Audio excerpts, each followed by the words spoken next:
మోతుగూడెం సమీపంలోని ఫోర్బే ఒక రమణీయమైన ప్రదేశం, మంచి పిక్నిక్ స్పాట్ కూడా. ప్రకృతి ప్రేమికుల దాహార్తిని తీర్చేది అనడంలో సందేహం ఏమాత్రం లేదు. పుష్ప సినిమా తర్వాత ప్రాధాన్యత మరింత పెరిగింది. ఇంతకీ ఫోర్బే అనేది ఎందుకు నిర్మించారో ఇప్పుడు తెలుసుకోవడానికి ప్రయత్నం చేద్దాం. సహజంగా ఏ డ్యామ్ అయినా వ్యవసాయం కోసమో, విద్యుత్ కోసమో, లేక వరద నివారణ కోసమో నిర్మిస్తారు. కానీ ఫోర్బే పని అది కాదు.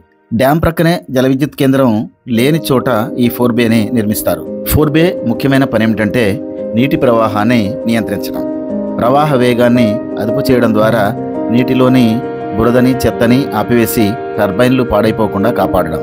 డొంకరాయి జల విద్యుత్ కేంద్రం నుంచి విడుదలైన నీటిని 15 కిలోమీటర్ల పవర్ కెనాల్ ద్వారా ఫోర్బేకి చేరుతుంది. ఫోర్బే 67 మీటర్ల ఎత్తుగల చిన్న డ్యామ్.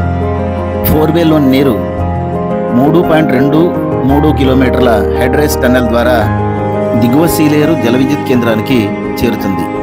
అక్కడి నుంచి సీలేరు నదిలోకి, తద్వారా శబరికి, శబరి నుంచి గోదావరిలోకి కలుస్తుంది.